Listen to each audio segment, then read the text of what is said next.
Welcome back दोस्तों। मैं हूं आपका प्यारा होस्ट संजय और आप देख रहे हैं वी और केरा। तो गाइस, महाकाल आपको स्वच्छ और स्वस्थ रखे। तो नमस्कार दोस्तों, स्वागत है आपका एक ऐसी रहस्यमयी कथा में जो आपको रोमांच, अध्यात्म, अनसुलझे सवालों की गहराइयों में ले जाएगी। आज हम जानेंगे एक ऐसे स्थान की कहानी जिसके बारे में कहा जाता है कि वहाँ अमृत की छाया बसती है। जी हाँ, हम बात कर रहे हैं अश्वत्थधाम की। तो तैयार हो जाइए इस रहस्यमय सफर के लिए। सालों पहले कुरुक्षेत्र के मैदान में जब महाभारत का महायुद्ध समाप्त हुआ तो पांडवों की जीत हुई, लेकिन इस जीत के बाद भी एक रहस्य जीवित था। गुरु द्रोणाचार्य के पुत्र अश्वत्थामा जो खुद में एक रहस्य था, एक योद्धा जो अमर हो चुका था। पर ऐसे कैसे यह कहानी में हमें उस रात में ले जाती है जब छल और बदले की आग में जलते हुए अश्वत्थामा ने द्रौपदी के 5 पुत्रों की हत्या कर दी, यह जानते हुए कि वे पांडव नहीं है। उसने उन्हें मार दिया ताकि अपनी हार का बदला ले सके, लेकिन यही उसका सबसे बड़ा अपराध बन गया।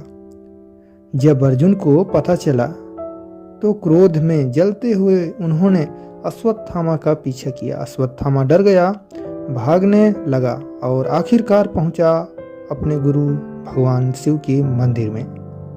उन्होंने शिव जी से रक्षा की प्रार्थना की, लेकिन नियति को कुछ और भी मंजूर था। अर्जुन और श्री कृष्ण वहां आ पहुंचे।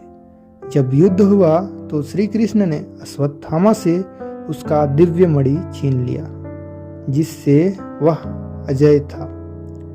और फिर वह क्षण जब श्री कृष्ण ने उसे भयंकर शाप दिया, हे अश्वत्थामा, तुम अपने अगले 1000 वर्षों तक इस पृथ्वी पर अकेले भटकते रहोगे।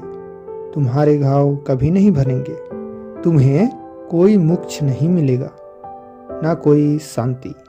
और तभी से अश्वत्थामा अमर होकर इस पृथ्वी पर भटक रहे हैं। और कहा जाता है कि वह अश्वत्थधाम में आज भी मौजूद है। तो आखिर ये अश्वत्थधाम है कहाँ? कहते हैं यह स्थान मध्य प्रदेश के बुरहानपुर जिले में स्थित एक गुफा में है। वहां जाने वाले लोग कहते हैं कि रात में किसी की कल्हाने और चिल्लाने की आवाजें आती है। वहां की दीवारों पर खून जैसी लाल धब्बे दिखते हैं और कई साधुओं का मानना है कि यहाँ अश्वत्थामा आज भी पूजा करता है। कई लोगों ने दावा किया है कि उन्होंने एक अजीब दिखने वाले व्यक्ति को देखा, जिसके माथे पर कोई घाव था और वह हमेशा सिर झुकाए रहता था। कोई उससे सवाल करता तो वह बस दूर चला जाता, लेकिन जब एक साधु ने उसकी पहचान पूछी तो उसने सिर्फ इतना कहा, मैं वही हूँ जो शापित है, मैं अश्वत्थामा हूँ। और यह कहते ही वह गायब हो गया। अब तक तो यह पौराणिक कथा थी, लेकिन असली सस्पेंस यहाँ से शुरू होता है, क्योंकि यह केवल एक कहानी नहीं बल्कि आज भी कई लोगों ने इसे सच में महसूस किया है। कुछ साल पहले एक सेना के अधिकारी ने दावा किया कि उन्होंने एक ऐसे रहस्यमय साधु को देखा जो हजारों साल पुरानी संस्कृत में बात कर रहा था। जब उन्होंने उसका पीछा किया तो वह अचानक गायब हो गया। कुछ डॉक्टरों ने यह भी दावा किया है कि एक अनजान आदमी अस्पताल आया था, जिसके माथे पर एक पुराना, कभी ना भरने वाला घाव था।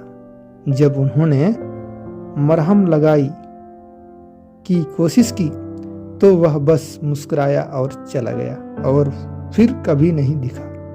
तो दोस्तों, सवाल ये उठता है कि क्या सच में अश्वत्थामा आज भी जिंदा है? क्या अश्वत्थाम सच में एक ऐसा स्थान है जहां अमरत्व का रहस्य छुपा हुआ है? कुछ इसे सिर्फ एक पौराणिक कथा मानते हैं तो कुछ इसे एक भयानक सच्चाई। लेकिन एक बात तो तय है, रहस्य हमेशा इंसान को अपनी ओर सोचने पर मजबूर कर देते हैं। क्या आप कभी इस रहस्यमय स्थान पर जाना चाहोगे? क्या आप इस कथा को सिर्फ एक कहानी मानते हैं या फिर मानते हैं कि अश्वत्थामा आज भी हमारे बीच कहीं मौजूद है? अपने विचार हमें जरूर बताएं। तो दोस्तों, आज के लिए बस इतना ही। फिर मिलेंगे एक नई रहस्यमय कहानी के साथ। तब तक के लिए हर हर महादेव। और ध्यान रहे, रहस्य कभी खत्म नहीं होते, वो बस छुपे जाते हैं। तो गाइस, अगर आपको वीडियो अच्छी लगी हो तो वीडियो को लाइक और चैनल को सब्सक्राइब कर दीजिएगा। अगले वीडियो में आप किस महापुरुष के बारे में जानना चाहते हैं कमेंट करके बता सकते हैं। Thanks for watching.